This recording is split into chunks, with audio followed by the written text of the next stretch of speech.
I could play the game of the opposition and say to all the teachers and the public sector workers, yeah man, I'm going to give you the world, as previous politicians have done, and then turn around and stick you with a wage freeze. This country made a huge sacrifice 10 years ago to break from fiscal recklessness. And it hurts my heart to see the PNP try to reintroduce fiscal recklessness through its various promises which do not make any sense.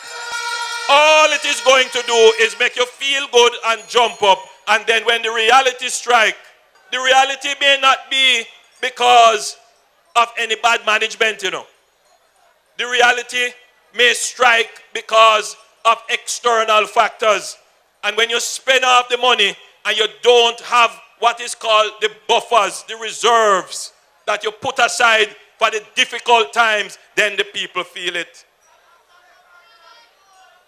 So think of it. How have we been able to increase the wage bill massively and still bring down the debt? Good government. Good government.